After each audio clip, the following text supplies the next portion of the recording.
Hi guys, this is Amar and welcome to Amar Tech Stuff. So guys, in this video we're going to focus on top 10 STP interview question and answers part 2.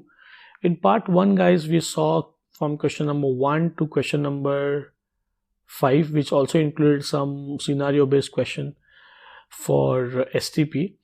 If you not watched that video, if you want to watch that video, you can find the link in the description section of this video. So in this video we are going to focus from question number 6 onwards. So the question number 6 says, what are the different port states in STP? So guys, there are 5 different port states in STP. In STP, the port can be in this 5 different state: disabled, listening, learning, forwarding and blocking. So disabled, if the port is not participating, it is not a part in STP, and the port is in the disabled state. Okay. Very simple.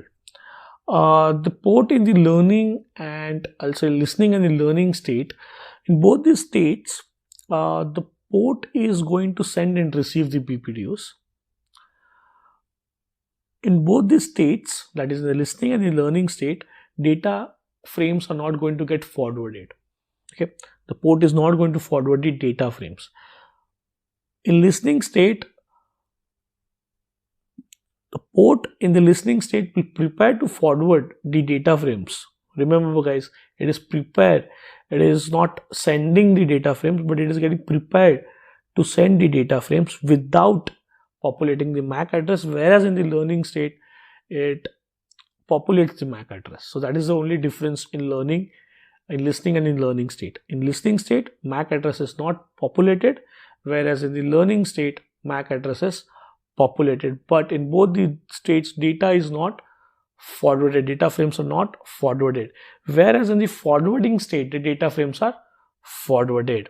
So I wrote here, the port in the forwarding state can now send and receive data frames, collect MAC address in the MAC in its MAC address table, and send and receive BPDU messages. So whenever the port is in the forwarding state, we can see, or we can say that the port is now fully functional and it is sending and receiving the data.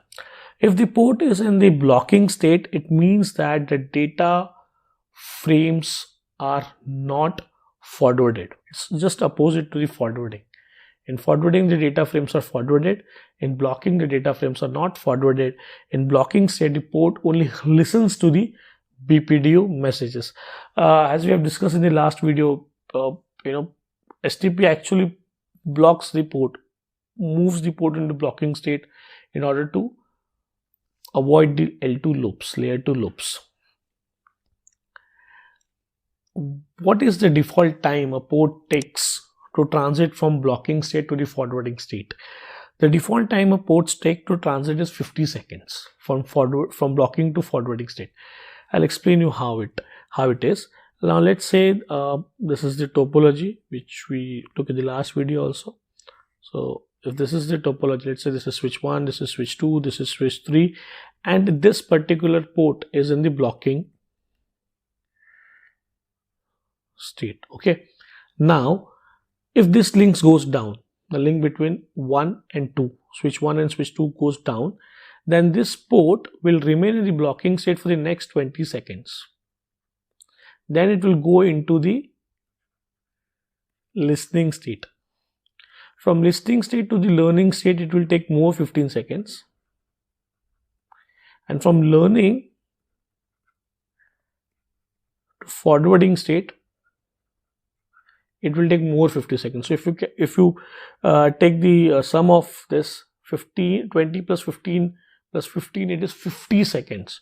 So total of 50 seconds it will take to move from blocking to forwarding. Okay, so this first 20 seconds are known as max age. The second 15 seconds are known as the listening state, and the third, like this third timer, is known as the learning state, 15 seconds. So these are the timers. Question number 8, explain root guard.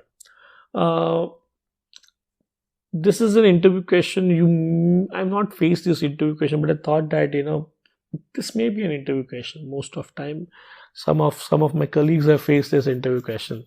What is root guard? So guys, always remember root guard is something to protect. Okay, guard means to protect something. Okay, what to protect? The root bridge. Okay, so root guard is to protect the root bridge. I can explain you this with the help of an example. For example, I have a topology like this. Okay, let's say this is switch 1. We have another switch, let's say this is switch 2, and we have another switch, let's say this is switch 3, and the topology is like this. Okay, now what we need to do is we need to always see that this particular switch 1, which is having the lowest bridge ID currently, will remain the root bridge. Now this is the root bridge. Okay, this is the non-root bridge,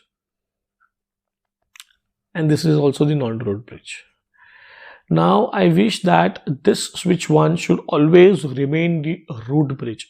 Even if a switch with a lower bridge ID comes into this network, then also this switch 1 should remain the root bridge.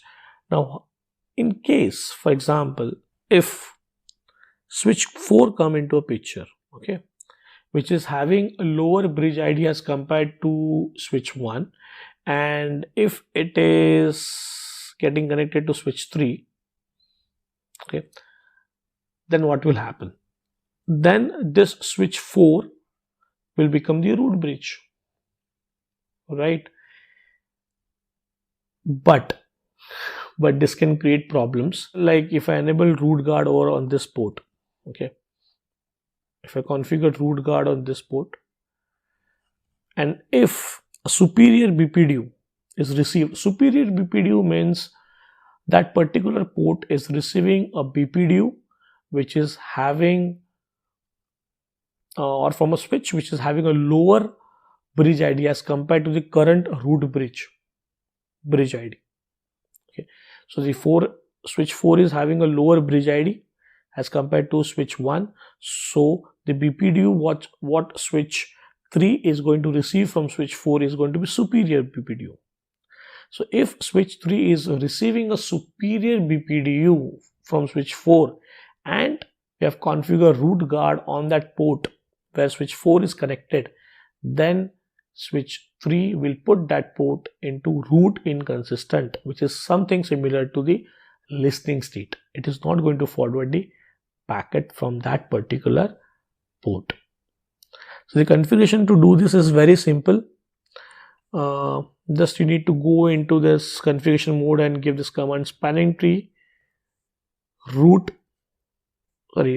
root.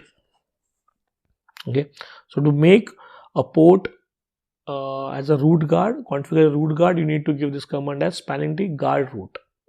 So this is a very simple question which you can answer. Mostly I have not faced this question, but I thought I should include this in this top 10 questions.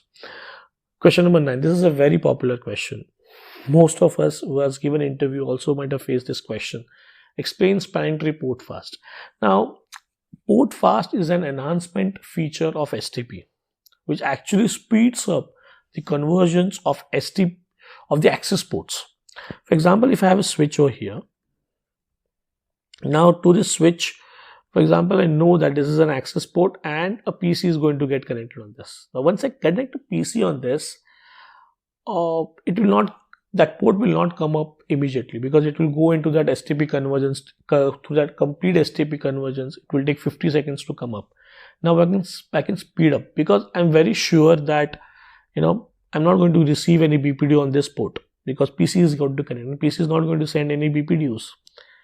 So what I can do is I can configure a port fast over here, by which the switch on this port will skip the STP or bypass the STP states of listening and learning states. Okay, so it will be speed up. So the configuration is also very simple. You just need to configure this particular command, spanning tree port fast. So if you want to configure spanning tree port fast on all the access ports of that switch, there's only one command. Go into global configuration mode and give this command spanning tree port fast default. This will enable all the access port in port fast. Explain BPDU card. Now, for example, like the last example, if you have configured this particular port as port fast, okay, and by mistakenly a PC is not connected, a switch is connected, then imagine what will happen. Okay, since we have configured the port fast on this particular port, we have disabled the STP on this port. Okay, and if you are connecting a switch on this port, it may happen that layer 2 loops may be connected because you have off the STP, you have off the mechanism to avoid the layer 2 loops. So to protect from such scenarios, we can also enable BPDU guard on such kind of ports, so that if you're configuring this port as port fast, and if you receive a BPDU on such a port which is configured as port fast, that port will be moved into something known as error disable, okay, which is similar to the shutdown, okay, shutdown mode, and it's not going to move the traffic. Okay. So this is again a concept or a question which can be asked in interview. Explain BPDU guard, root guard, what is root inconsistent, what is port fast. This kind of questions are asked in STP. A lot of more questions in advanced STP topics related to RSTP or MST.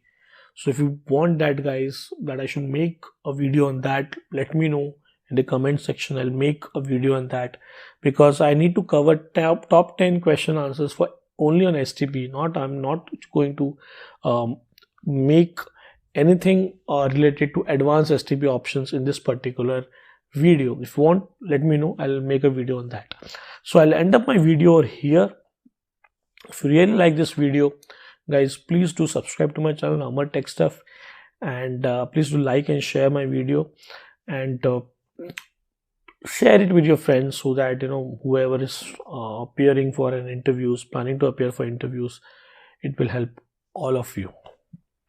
So I'll stop here, but before stopping, I'll wish you a happy new year, and also best of luck for your interviews in the coming year. Thank you for watching the video.